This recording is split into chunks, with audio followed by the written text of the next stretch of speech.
Salve, salve moçada do 8º ano, estamos iniciando nossas aulas do Educa Recife, né, para os 8º. Né? Hoje eu estou aqui com o Anderson, nosso intérprete de Libras, vai fazer esse trabalho muito importante para que as nossas aulas sejam acessíveis a todos e todas. Né? Então, ó, daqui a pouco a gente tem mais uma participação aí, mas antes de começar eu quero mandar um abraço aqui, um coração muito especial para a Dona Branca que está nos assistindo aí. Aí eu tenho que falar, gente, é minha avó, né? Daqui a pouquinho está aí para completar os 100 anos, então vale muito a pena deixar esse abraço, aí o coração aí para Dona Branca, né? Fazer o coração dele, está com o controle aqui na mão, mas enfim, né? Enfim, você já sabe, já entenderam. Então é isso, gente, olha, a nossa aula de hoje, né, nós vamos falar aqui sobre a América Latina. Aliás, vamos continuar discutindo a América Latina no século XIX. Na aula passada, a gente, na verdade, focou nos Estados Unidos. Né? Então, os Estados Unidos e a América Latina, no período pós-independência, ao longo do século XIX, a gente vai trabalhar isso hoje, focando na América Latina. Mas eu vou começar já chamando a atenção para esse sujeito aqui. Ele se chama José Inácio de Abreu e Lima. Provavelmente você já deve ter ouvido falar da cidade de Abreu e Lima, né? Que fica na região metropolitana do Recife, na cidade que fica aí um pouco mais, cerca de uns 20 quilômetros, né, do Recife ao norte, né, do Recife. E mais ou menos isso, né, Billy? Pronto, é isso, uns 26 por aí. A cidade de Abreu e Lima, que se emancipou em 1982, ela recebeu, né, esse nome por homenagem a esse sujeito que essa pessoa que vocês estão vendo aí, representado nessa imagem, né? Para quem não está vendo, a gente tem um senhor, né, que está pintado com uniforme militar, não é? Uma cor salmão, enfim, mais puxado para o vermelho e preto, né? Enfim, os trajes militares de gala, né? Então, o Inácio Abreu e Lima, ele nasceu aqui no Recife, no ano de 1794, tá certo? Ele foi filho do padre, né, o padre Roma. Como é que pode, filho do padre? Na verdade, o pai dele, né, depois, né, que saiu da igreja, enfim, né, deixou de ser padre, ele teve alguns filhos, e o Inácio Abreu e Lima é um deles. O padre Roma, ele foi uma das lideranças da Revolução Pernambucana de 1917. O seu filho não fez menos. Na verdade, o Abreu e Lima, ele, além de ser um militar de destaque, ele também foi escritor, ele também debateu política e lutou na independência, em várias lutas de independência na América Latina. Gente, ó, se por acaso você não ouviu falar sobre o Abreu e Lima aqui no Brasil, mesmo você, né, que nasceu no Recife, né, que é da nossa região metropolitana, não ouviu falar sobre o Abreu e Lima. Mas certamente os jovens na Venezuela, na Colômbia, no Equador, estudam e falam sobre o Abreu e Lima. Por quê? Porque ele é considerado lá o general das massas, um dos heróis. Eu já falei nas aulas que em história não existe herói, mas se constroem os mitos dos heróis. Então, no panteão, né, entre os heróis da América Latina, o Abreu e Lima é um desses, né, uma das grandes figuras na luta pela independência desses países contra a Espanha. Então, o Abreu e Lima é uma figura muito lembrada lá, tá certo?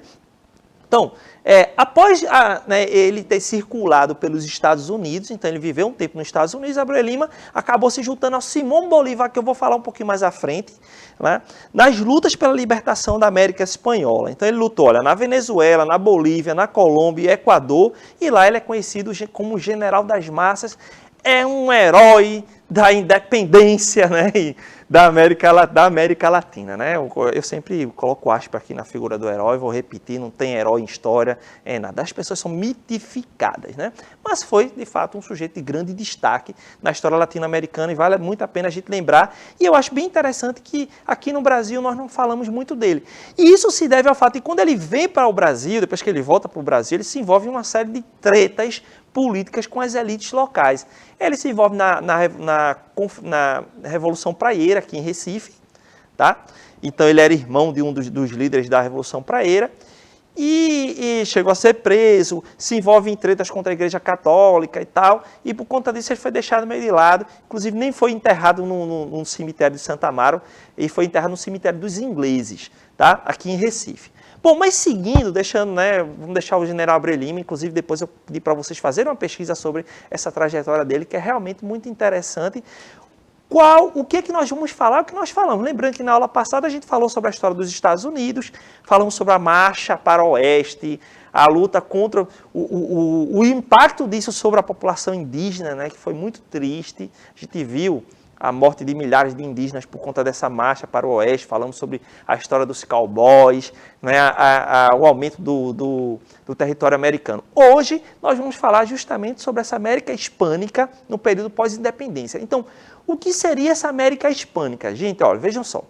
Com exceção do Brasil, a América, do México para baixo, não é, que do México para cima a gente tem Estados Unidos e Canadá, que foram ocupados por colônias ingleses e franceses, tá certo? Então, mas do México para baixo, além da população indígena, né, esses territórios foram ocupados pelos espanhóis. Daí esse termo América Hispânica. Então, até hoje, né, são povos falantes justamente do espanhol. Tá certo? Então, o Brasil ali, por ser ocupado pelos portugueses, é uma exceção. Então, essa América Hispânica, ela foi, né, acabou acontecendo, foi objeto de uma série de movimentos de independência nos primeiros anos do século XIX. São processos de independência que aconteceram paralelamente ao do Brasil também. E nesse caso, da América Hispânica, se deram através de conflitos. Nós tivemos lideranças como Simón Bolívar, o José Martí, né, aliás, o San Martín. Né? Então, esses sujeitos acabaram liderando, junto com outros grupos, lutas contra a expulsão dos espanhóis e a declaração da independência desses países. Inclusive, nessa representação aí que vocês estão vendo aí na tela, vou pedir para a Billy destacar aqui para a gente agora, ó. Então, aí vocês têm os anos de independência desses países da América Latina. Né? Então, o México em 1821, Colômbia em 1819, o Equador em 1822, Venezuela em 1819, o Peru em 1824, a Bolívia em 1825, Chile em 1818, a Argentina em 1816, o Uruguai mais tardiamente, que foi um processo diferente, já que lutou contra o Brasil, né, e conseguiu a independência frente ao Brasil em 1828, e o Uruguai em 1811. Então nós temos aí pelo menos alguns dos principais países da América Latina. A gente não falou ali da América Central, tá bom? Mas, né, eu falei do México lá na América do Norte e dos outros países da América do Sul. Né? Depois vocês pesquisam aí esses países da América Central, da região do Caribe, mas foram lutas, né, contra principalmente os espanhóis, tá? Bom, pós o processo de independência, vem uma questão, né? Como é que esses países vão se organizar? E aí, alguns das lideranças, né, que estiveram envolvidas no processo de independência pensaram na construção, né, de uma grande nação. Ou melhor, pensaram nesse movimento que chamamos de pan-americanismo. Por americanismo, pan-americanismo, né, a gente entende aí nesse processo, né, que, olha, mesmo antes do processo de independência na América Espanhola, vários movimentos defendiam a integração entre os povos da América. Por que eu estou falando isso? Imagine o seguinte, assim como o Brasil, né, falando do português e com alguns traços culturais muito próximos, conseguiu manter ali a unidade política, algumas lideranças entendiam que o território que antes pertencia à Espanha, que estava dividido em vice-reinos, em capitanias, tá certo? Mas que pudessem construir uma unidade política. Imagina essa América toda se tornando independente, se tornando um único país, mantendo a unidade política. Isso seria algo interessante para essas lideranças. Então foi isso pensado nesse movimento pan-americanismo, ou seja, após a independência, juntar os territórios, fazer de fato, integrar os territórios, fazer de fato uma grande nação. Esse foi o objetivo, né, desse movimento chamado de pan-americanismo e que vai se manifestar aí no Congresso do Panamá. Antes aí eu vou aproveitar a oportunidade de chamar aqui o meu amigo, meu camarada, professor de História, né, que o pessoal do 8º ano aí, conhecendo o nosso, né, o professor de História também, o professor Luciano, que está aqui no chat conosco. Professor, seja bem-vindo à nossa aula. E aí, pessoal, tudo bom com vocês? Estamos aqui no chat. Aí, qualquer pergunta, qualquer comentário, qualquer dúvida, é só lançar aqui no chat que a gente está fazendo acompanhamento aqui, ok? Então, vamos aproveitar a aula de História e participem porque a gente passa todos os questionamentos de vocês aqui para o professor Henrique. É isso aí, gente. Façam suas perguntas. Se eu não souber, a gente responde na outra aula, a gente pesquisa. Mas a ideia é essa, né? Quero que vocês realmente tragam aí as suas curiosidades, as suas curiosidades, enfim. E comentem de que escola vocês são, quem são os seus professores ou professores de história. Né? Vamos formando nossa comunidade aqui em torno da história, beleza? Como é que eu participo, professor, desse chat?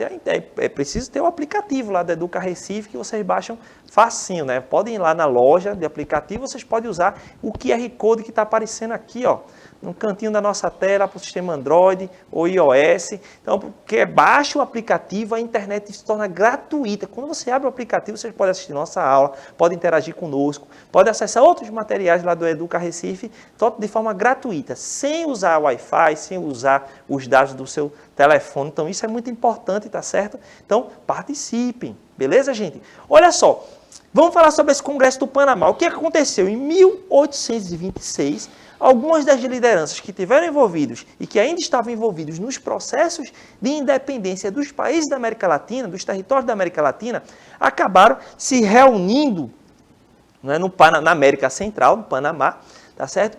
E esses representantes, nós tínhamos lá gente do México, Peru, Gran Colômbia. Esse termo Gran Colômbia, a gente envolve o território do que hoje é Venezuela, Colômbia, Equador, tá certo? Então essa gente se reuniu e tentaram construir essa ideia, né, de fortalecimento de uma grande nação. E tinha gente ali do Cone Sul, né, do Uruguai, do Paraguai, da Argentina, tá certo? Da Bolívia, do Peru, enfim, gente de toda a América para tentar construir essa unidade. Imagine só se a América tivesse um grande país que juntasse todos esses países, né, que antes pertenceram à Espanha. Então essa era a ideia, tá bom? Ok. Agora, além disso, eu já falei para vocês, concretizar o ideal de unidade política entre os povos hispano-americanos. Essa era a ideia, né? Concretizar o ideal de unidade política entre os povos hispano-americanos. Então a ideia era essa, sempre, né, construir uma grande nação, se fortalecer aqui na América. E outro ponto que nós temos aqui, né? Estabelecimento de uma força militar comum e o fim da escravidão em toda a extensão territorial da América. Ou seja, além de construir uma grande nação, né, muitas dessas lideranças, elas tinham esse objetivo, né, essa perspectiva do liberalismo, que a gente tem estudado já, né? Ou seja, liberdade econômica, fim da escravidão. Esse ponto do fim da escravidão vai ser polêmica, porque o Brasil, por exemplo, é um país escravocrata, alguns territórios da América Hispânica também eram escravocrata. A América Central, principalmente a região do Caribe, onde tem Cuba, Santo Domingo, eram áreas de exploração de pessoas escravizadas e tinha uma grande quantidade de pessoas escravizadas. Mesmo assim, se defendeu essa ideia no Congresso do Panamá, construir uma grande nação, promover mais cooperações, construir uma grande força militar, inclusive juntar as forças militares para fazer frente aos países europeus, caso eles quisessem retomar territórios, e acabar com a escravidão. Bom, entre as lideranças estava aí, ó, representado para vocês, não é, o sujeito com trajes militares em cima de um cavalo, para quem não pode ver, mas esse é o Simón José Bolívar. Então esse foi um dos grandes líderes do movimento de independência e defensor da construção de uma grande América, tá certo? Esse é o Simón Bolívar. O nosso robozinho aí está fazendo a primeira pergunta, né? O robozinho está sempre aqui conosco. Inclusive eu perguntar, vocês já estão chegando aí, já estão no chat, né? Qual o nome desse robozinho? Vamos colocar o nome para ele aí em breve, vamos fazer aí uma votação, tá certo? Mas por enquanto ele é só robozinho, um dia a gente vai achar um nome para ele. E ele está te perguntando o seguinte: os ideais de Bolívar foram bem recebidos? Bom, vamos ver aí. Eu diria para vocês que nem tanto. Nem todo mundo era a favor da construção de uma grande América, de acabar com a escravidão, de fazer uma grande força de cooperação. E eu vou entender e vou explicar para vocês melhor quais foram, né, as motivações, tá certo? Mas antes disso, vamos dar uma passadinha aí no chat e ver quem é que está por lá. Professor Luciano, quem está aí conversando no chat? É o que eu ia falar aqui, professor. Mandar um alô aqui para Beatriz, para o Tito, o Luan, quem mais está aqui, e a Gabriele, né? Eles são alunos da escola Divino Espírito Santo e da escola Arraial Novo do Bom Jesus. Então eles estão aqui no chat. Tem aqui um xará meu aqui também, é o Luciano. Luciano, diz aí de qual escola tu estás assistindo aí a aula. De qual escola tu és?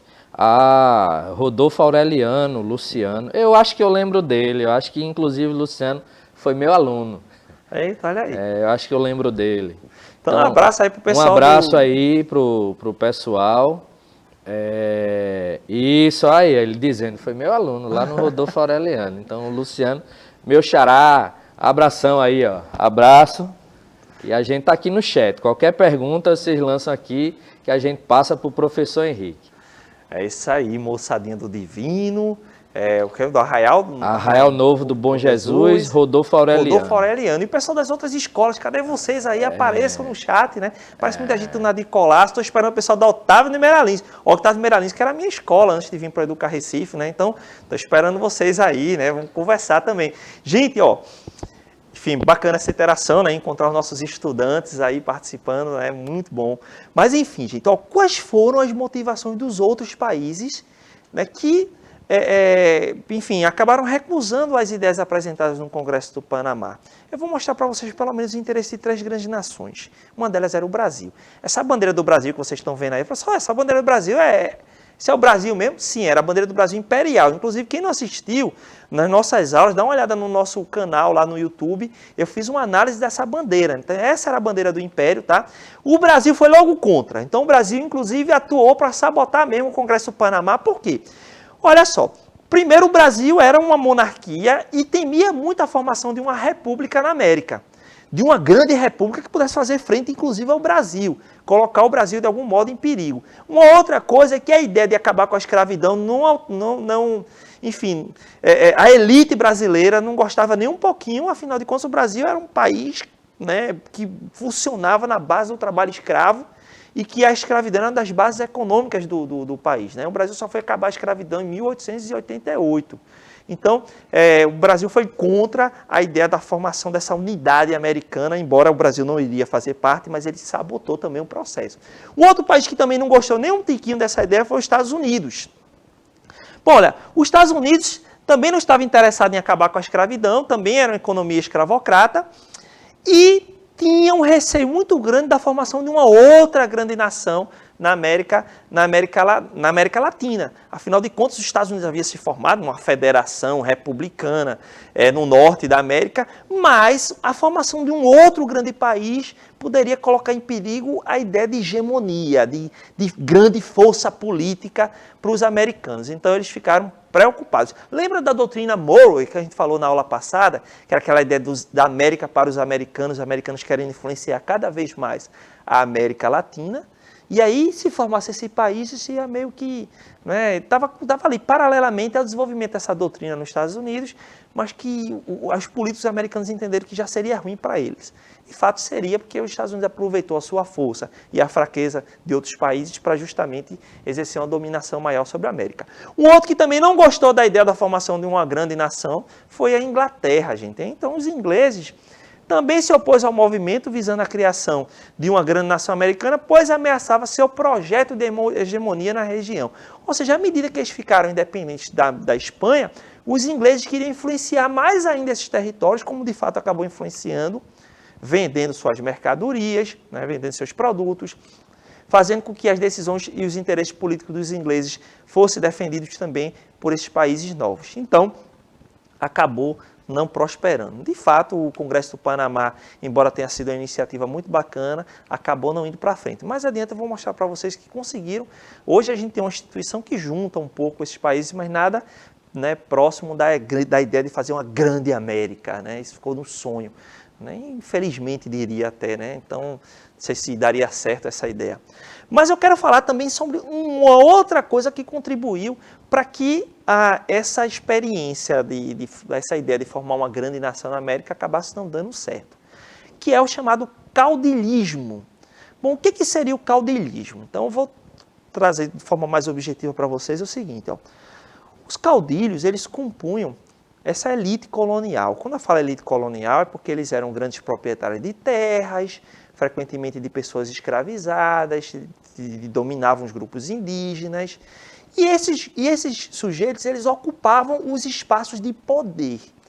Então, os governos. Então, imagine, né, um país que se torna independente ali, essas elites que vão ocupar os espaços de poder.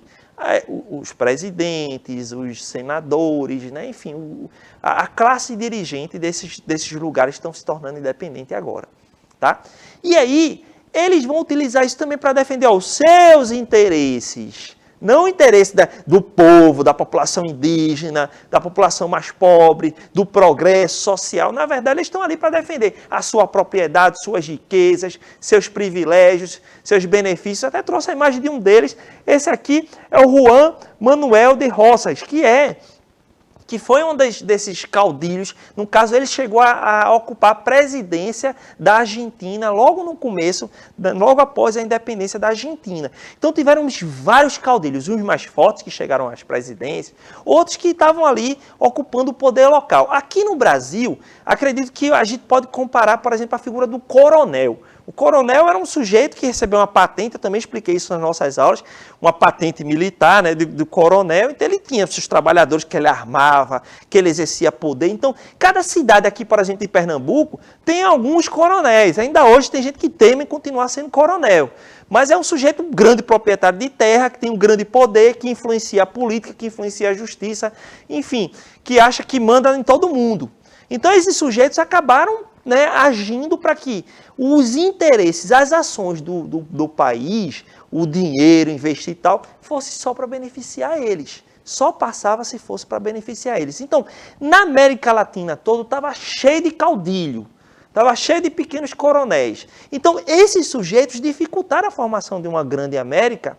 Por quê? Porque uma vez que se formasse uma grande nação, era possível que os interesses locais fossem sufocados. Então, esses sujeitos vão agir para que os seus interesses valessem mais. E isso acabou contribuindo para a fragmentação da América em muitos países. É justamente esse cenário que nós temos aqui. Então, ó, o caudilismo foi um dos fatores que ajudaram a fragmentar a antiga América Espanhola. Também foi um dos fatores que explicam o atraso econômico e social da América Latina, porque, uma vez defendendo os interesses da América, aliás, os interesses deles próprios, o povo que vive na América Latina acaba sendo prejudicado. Isso até hoje, meu povo. Isso ajuda a explicar um pouco desse atraso da América Latina. Professor Luciano? Não, rapidinho. Aqui, só registrar, né, a presença do Diógenes, ele entrou também aqui no chat. Acho que ele está formulando uma pergunta, mas ainda não lançou aqui. Então, vamos continuar aí, professor. Ok, então vou pedir aqui para avançar. Agora eu vou pedir ajuda à Bia, né? Porque aqui o controle acabou de pronto, ótimo. Agora eu vou ficar pedir a Bia para fazer isso.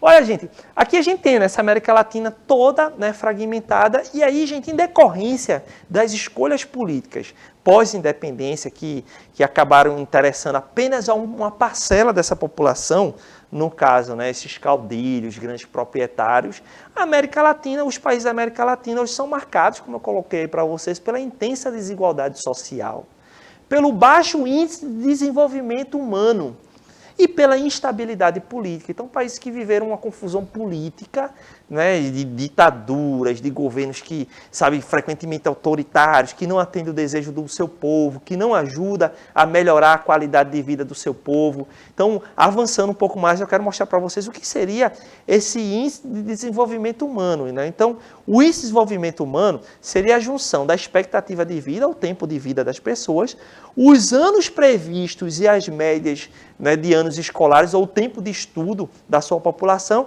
e a renda per capita, ou seja, é a renda total do país dividido pelo número de pessoas, ou seja, quanto de dinheiro fica para cada pessoa.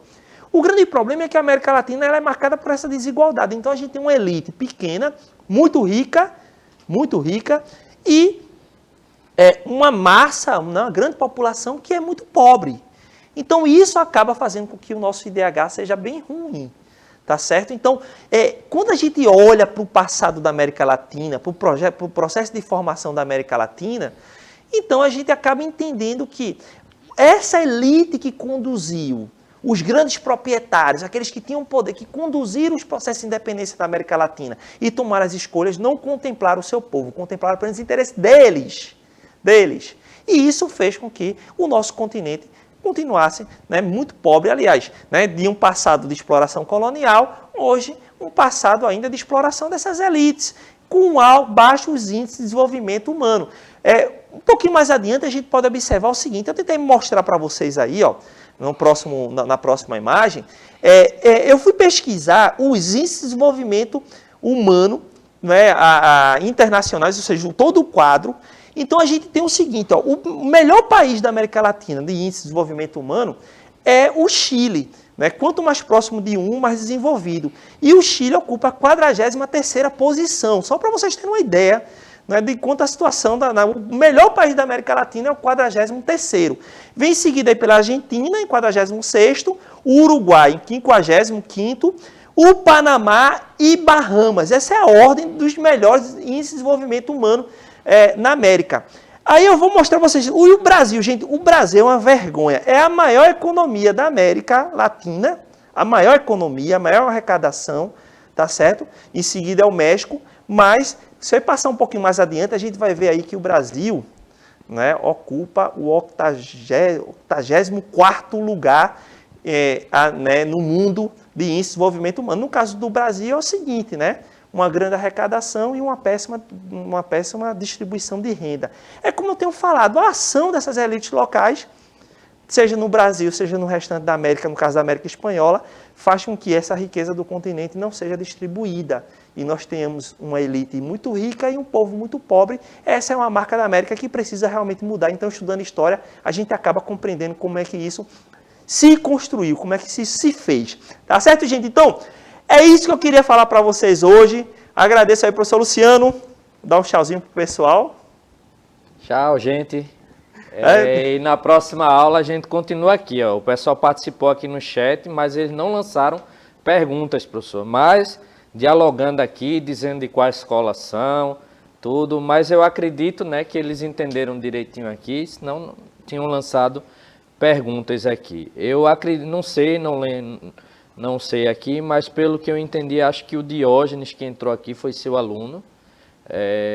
Então, mas aí ele não se pronunciou aqui. Então, depois ele manda aí no chat que o professor Henrique acompanha depois o chat aqui, depois da aula e responde qualquer coisa aí para vocês, ok? Tchau, tchau.